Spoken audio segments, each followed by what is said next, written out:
आज कांग्रेस के तमाम कार्यकर्ता, तमाम लीडर पूरे देश के अंदर उस फर्जी एजेंसी का विरोध करने के लिए इकट्ठा हुए हैं जिस फर्जी एजेंसी ने एक फर्जी केस के सहारे कांग्रेस के सीनियर नेतृत्व को, राहुल जी को और सोनिया जी को टारगेट करने की लगातार कोशिश की है।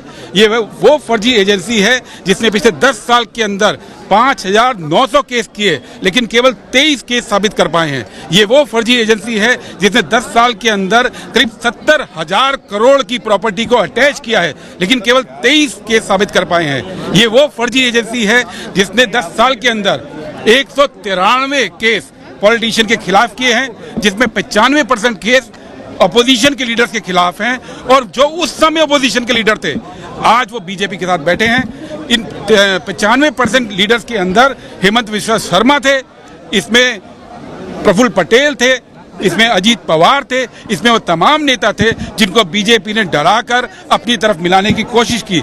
लेकिन बीजेपी जानती है और देश जानता है कि कांग्रेस पार्टी और कांग्रेस की टॉप लीडरशिप, राहुल जी, सोनिया जी, वो ना डरने वाले हैं ना झुकने वाले हैं। इसलिए लगातार जब कोशिश होती है, आज राहुल गांधी जी गुजरात के अंदर हैं, गुजरात के अंदर मोदी के गढ़ में जाकर चुनौती देने की तैयारी कर रहे हैं, हमारे संगठन को नए सिरे से तैयार करने की तैयारी कर रहे हैं। तो जब जब वो आगे बढ़ेंगे तब तब ईडी आगे बढ़ेगी, ये पूरे देश को मालूम है। लेकिन पूरा देश ये जानता है कि 11 साल हो गए यही बीजेपी के नेता अलग अलग केसेस में बात करते रहे, कांग्रेस पे आरोप लगाते रहे, यूपीए के टाइम से लगाते रहे। 11 साल में एक केस साबित नहीं कर पाए हैं। 11 साल में एक मुद्दा जो उन्होंने उठाया है वो देश के सामने आज सबूत है कि पूरी एजेंसीज मोदी के कंट्रोल में है, मीडिया मोदी के कंट्रोल में है, प्रशासन मोदी के कंट्रोल में है।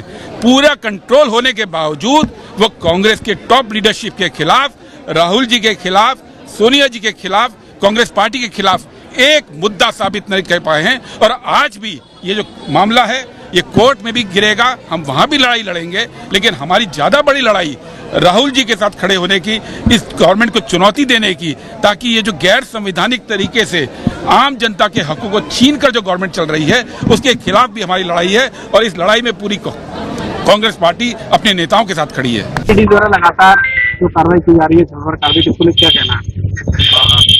देखिए, ये सरकार जब से आई है, मोदी जी की जो सरकार, ये केवल विद्वेष की भावना से कार्रवाई कर रही है।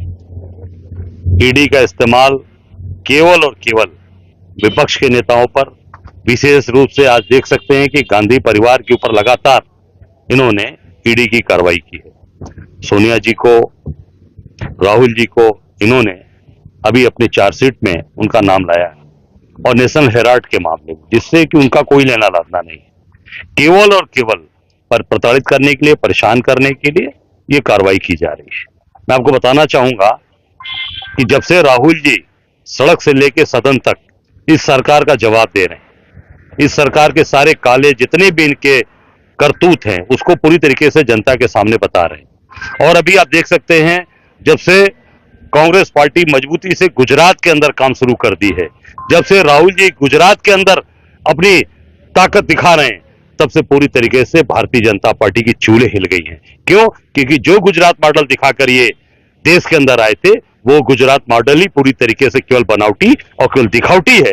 वो पूरी तरीके से एक्सपोज होने जा रहा है और निश्चित तौर से कांग्रेस पार्टी को जितना ये प्रताड़ित करेंगे, जितने हमारे नेताओं को प्रताड़ित करेंगे, कांग्रेस का एक एक बब्बर शेर सड़क उतर के लड़ेगा और इनको जवाब देगा। ईडी की मैं बता ही रहा हूं कि ये जो नई राजनीति है बदलेखोरी की, भाजपा ने ये लॉन्च की हुई, इसको हम कंडेम करते हैं।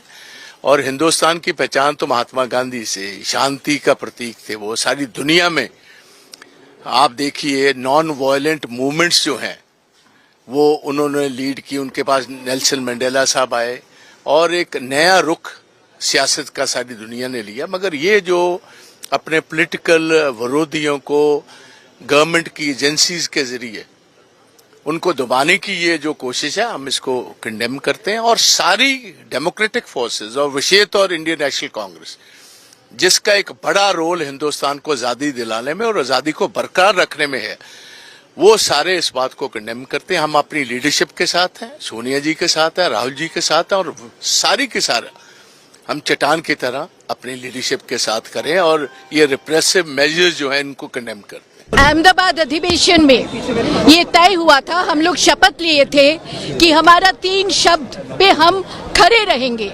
एक है संकल्प, दूसरा है समर्पण, तीसरा है संघर्ष। आज ईडी ने जिस ढंग से झूठे बात को सच समझाने के लिए पूरे देश के सामने ये झूठे एक राहुल जी और सोनिया जी के खिलाफ जो दायर किया है, ये चार्जशीट जो दायर किया गया है, इसके खिलाफ हम लोग सब खड़े हैं। राहुल जी कहते हैं डरो मत, हम डरते नहीं, राहुल जी भी डरते नहीं। जिस ढंग से कांग्रेस पार्टी ने पूरे देश भर एक आंदोलन शुरू करने के लिए कोशिश कर रहे हैं, राहुल जी और सोनिया जी के खिलाफ ईडी का ये चार्जशीट से हम लोग सब तैयार है। कोई भी कंसिक्वेंसेस आएंगे हम सामना करेंगे और संघर्ष करने के लिए हमारे सारे वर्कर्स तैयार हैं। धन्यवाद।